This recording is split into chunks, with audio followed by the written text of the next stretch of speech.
Hello everyone, Steve here from Tech Toy Tinker and Retro Arena. I've had my hands on the Odroid Go Ultra for a couple of days now, so I've had a chance to start working on Retro Arena for it.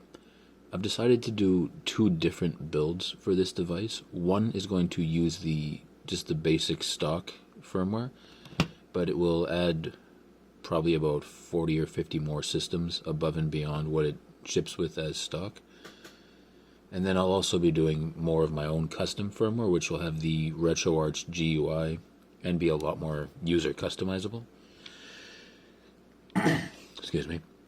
So with that in mind, we're going to do a quick video here, and we're going to go through all of the different systems that I've got on here so far. Keeping in mind, as I said, I've only had the device for a couple of days. It's very early into the process, so there's going to be a lot of changes and a lot of stuff happening. Well, that got bright.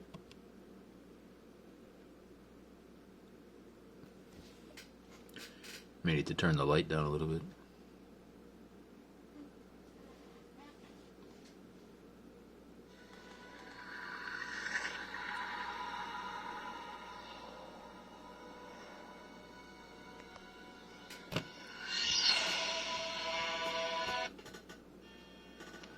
Got a creaky stool, sorry.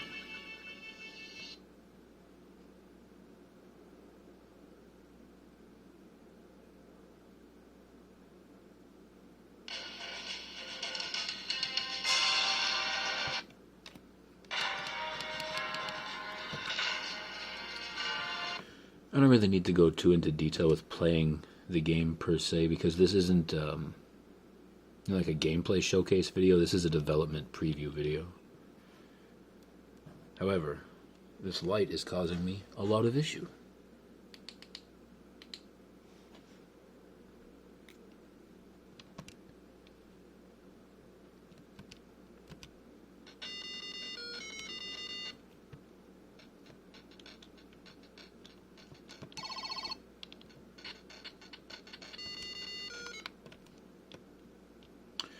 Atari 5200 requires a BIOS, which is the 5200.ROM. I'm not going to tell you where to get it, obviously, but you're going to have to put it into the opt libretro and then Atari 800 folder.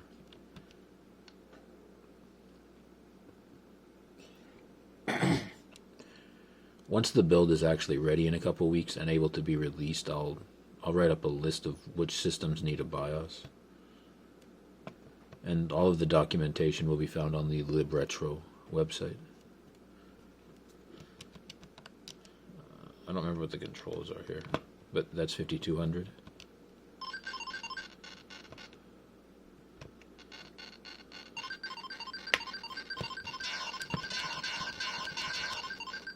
And there's 7200.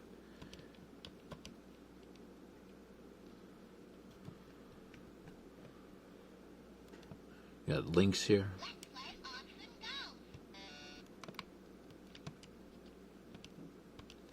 A lot of these systems are easier to run, so it shouldn't be a big surprise that they work fine. SG-1000 is something that I added myself once I got the device.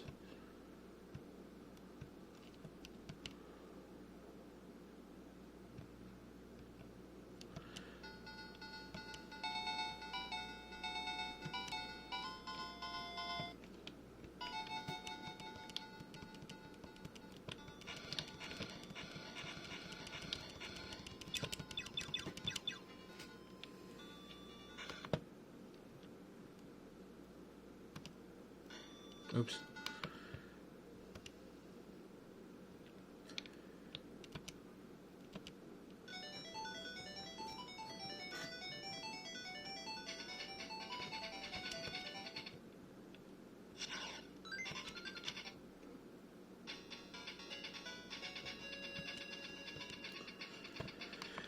We get the point. I don't think I need to go into too much detail on that one.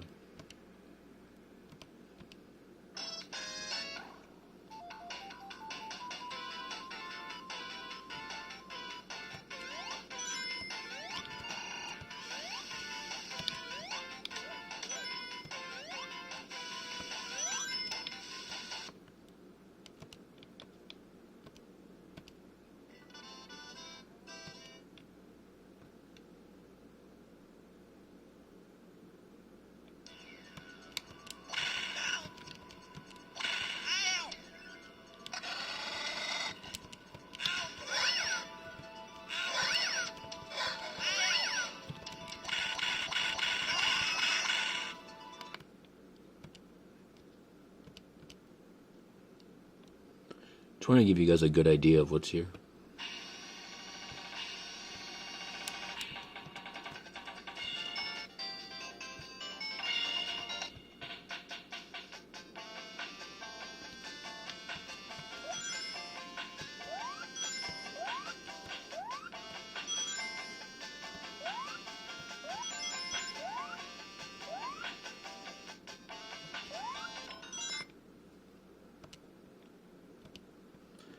Sega Saturn I haven't had any huge issues with yet.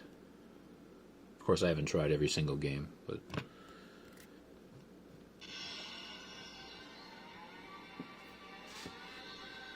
it does work.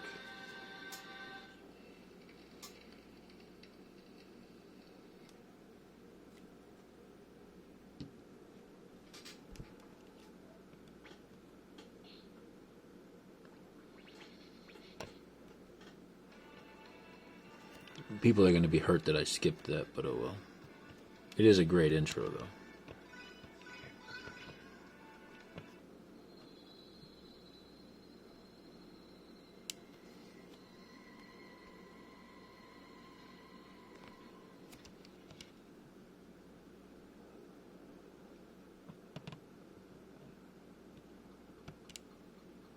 If you have a metal shell for the OGS from Retro Game Case, it will fit on this device.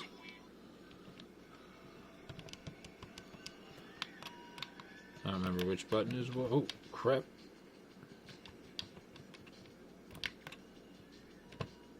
He ran through the bomb. So as you can see, that works okay.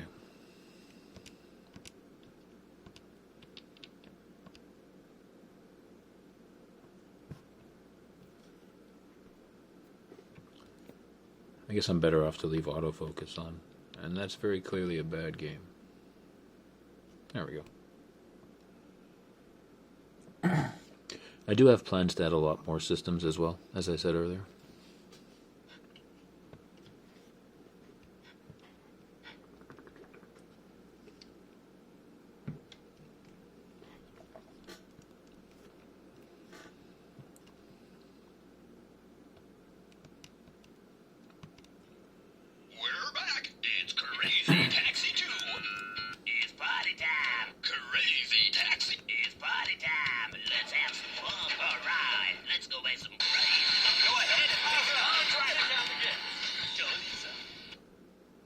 I'm going to have to mute the audio later, I'm sure. Or the music, at least.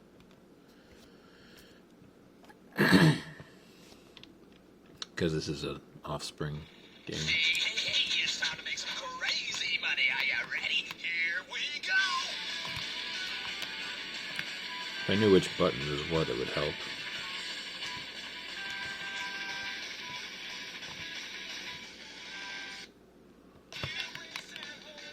I don't know what button it is.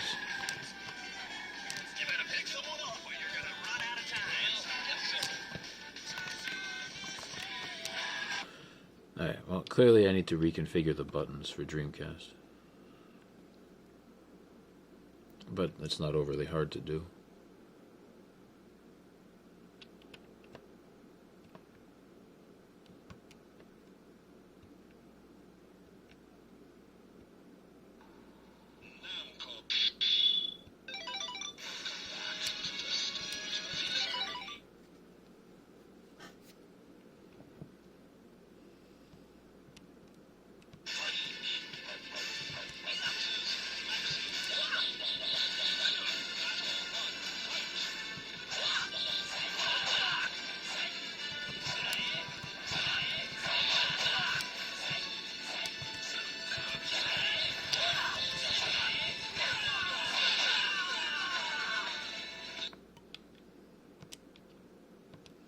This is another system I've added since I got the device.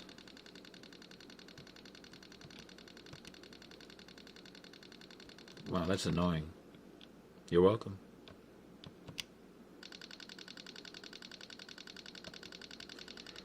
Yeah, you get the point. I'm not going to subject you to that. Added Amiga as well.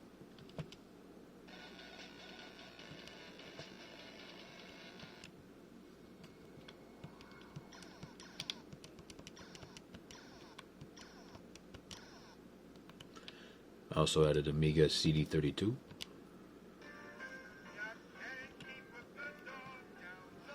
Anybody out there remember this movie? I used to watch this when I was a kid.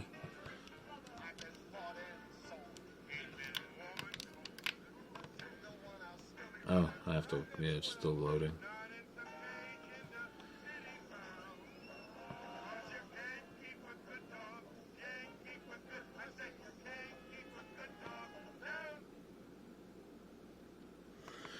I'm not going to make you watch that. Coleco is already here. A lot of these do need a BIOS, as I stated, and they go into the opt-lib retro and then into the folder with their corresponding core.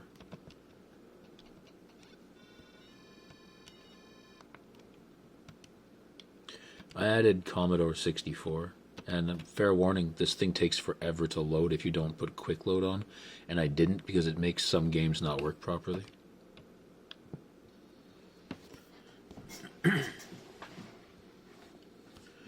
I'm more just showing you that it works. I'm probably not going to make you sit here and actually watch this whole thing.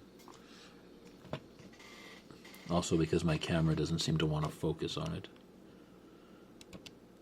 I also added channel F, if any of you know what this is. Maybe this one would be better. Oh yeah, it was already set up. Wrong button.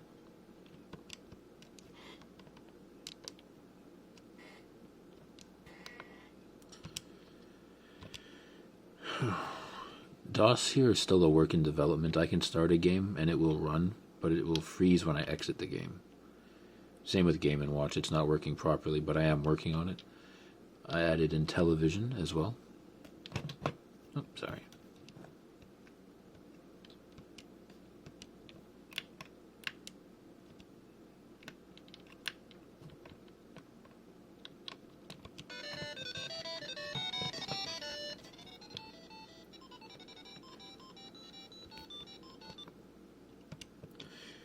I also added MSX 1 and 2.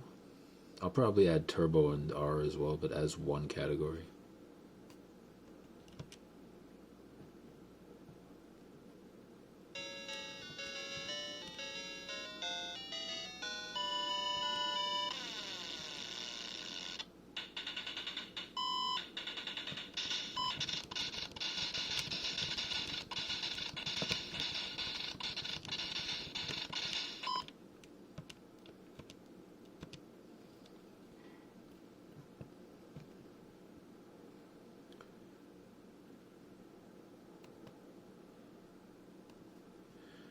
Maybe it doesn't like this game. Oh, there we go.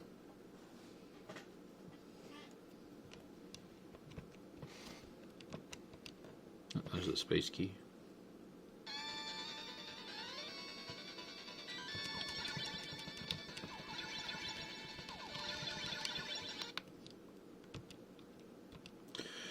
For Game Boy, when I got it, so the stock image, it's using MGBA to play Game Boy, and what that does is it adds color to all the games. So what I did was I added the Gambit core, which will play the games normally, and then I moved MGBA over to Super Game Boy so that you can get color over there. I'll give you an example here. See, now it's the normal black and white, typical Game Boy color here. And then if you go to Super Game Boy, and we'll do, say, Bomberman.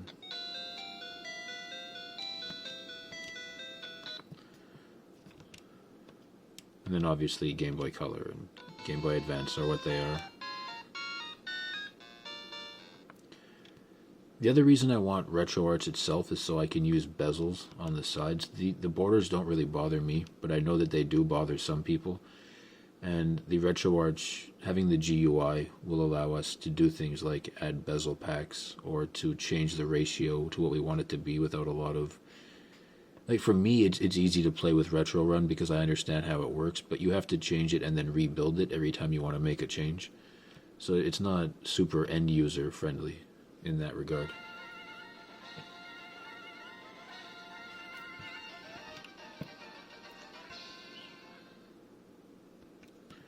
I'm not going to make you watch all of that.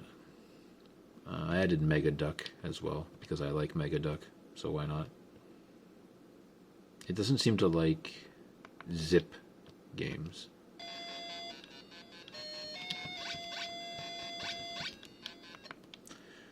The same is true here of Supervision. It works fine, but it does not like zipped games. See? But when it's unzipped, it works fine.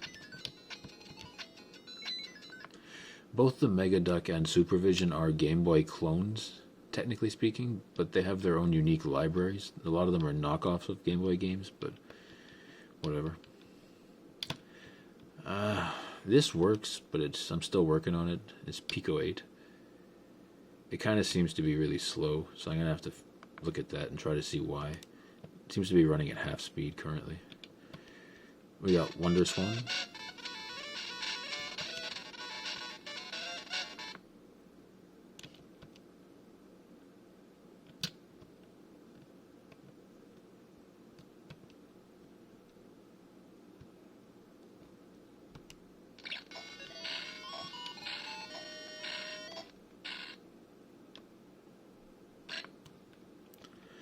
And we have Wonder Swan Color here.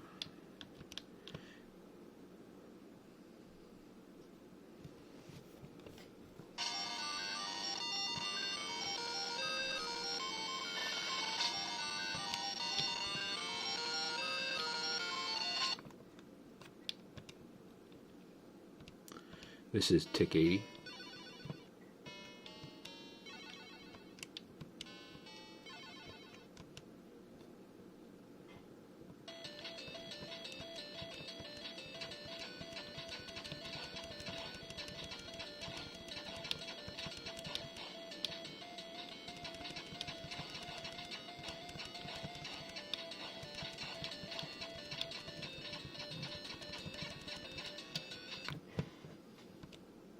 Oops.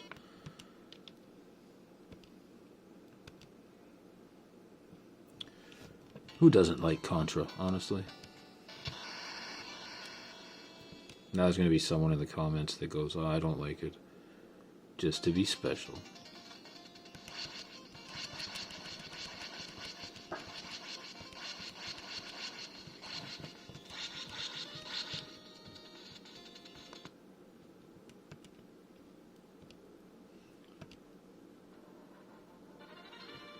I mean, we all know Super Nintendo works fine.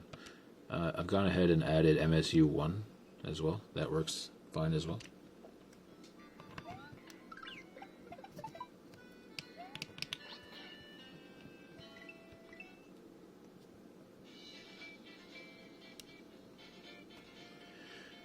If you're unaware, SNES MSU1 is SNES with CD quality audio. N64 was already here. I've added N64DD as well. DD stands for disk drive. It was a Japanese-only add-on for the N64. So this is Zelda Ocarina of Time disc-based version.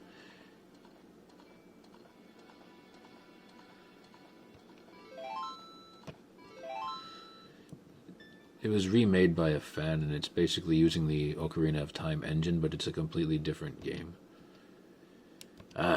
Everyone's waiting to see this. Now, is GameCube working? Yes. Is it perfect? No. It definitely needs some work. I think we can probably get it going a little better. I wouldn't call it unplayable, it's just that it gets some slowdowns here and there. I'll just show you what I mean, it's easier.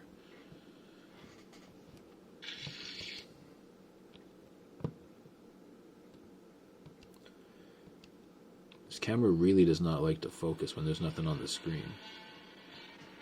Even when there is, apparently. If you look at the percent, it's not quite running at 100. See,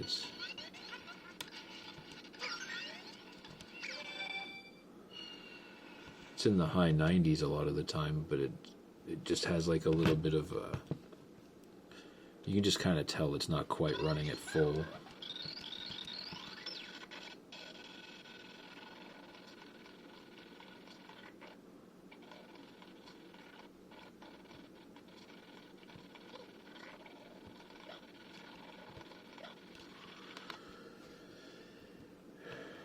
So yeah, GameCube itself definitely needs some work here.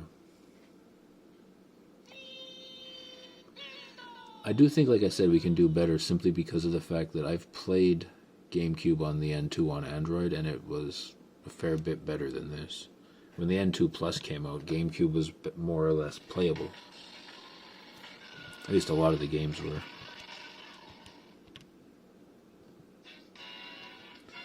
And again, Android has Vulkan, which honestly does help for GameCube. Here we got PC Engine and PC Engine CD.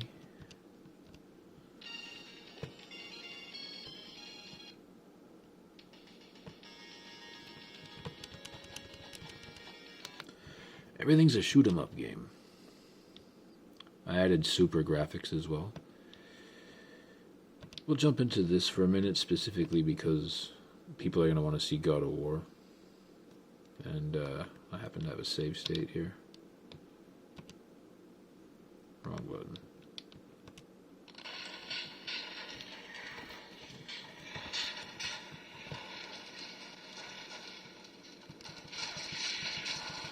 Right now there is no frame skip on.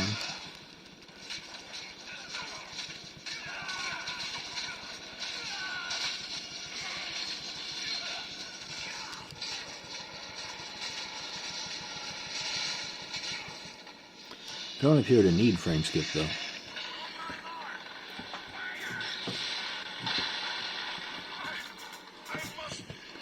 I wouldn't say this is running slowly or badly. So finally, we got the handheld from Hard Kernel here that is able to play all of our PlayStation goodies, or PSP goodies I should say. Let's see what else is here. MAME is MAME. I don't think we really need to go too into MAME. This autofocus is bugging the heck out of me. Let's hope it stays like that. I locked it in place.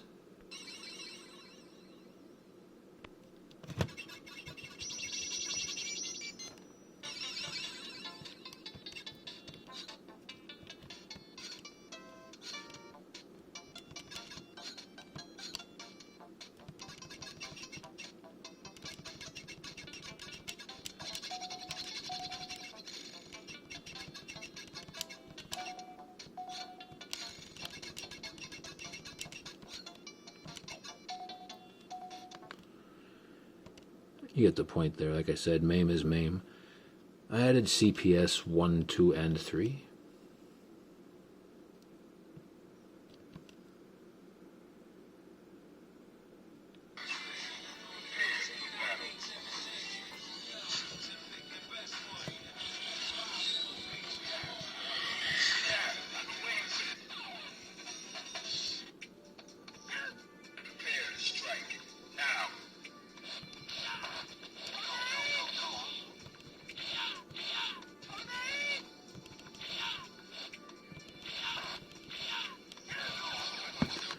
Also, if anyone hasn't noticed, it's automatically saving and loading my state from RetroArch games.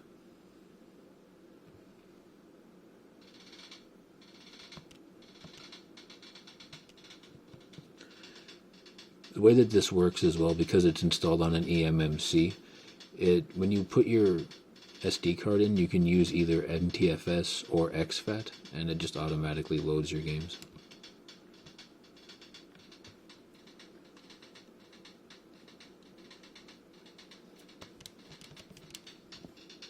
We get the point. I don't have to NeoGeo Pocket Color.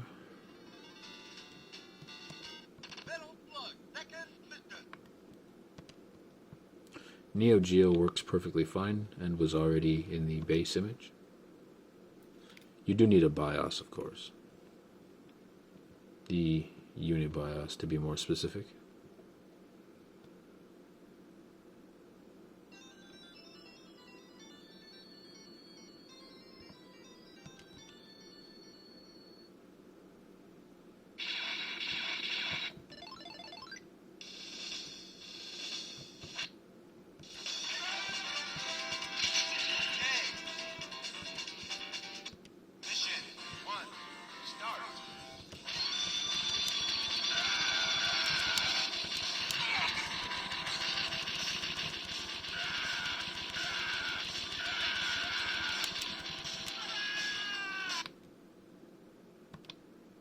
Oops, pressed the wrong button.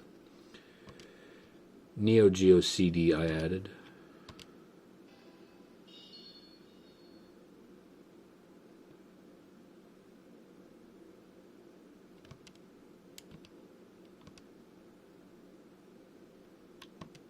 Oops.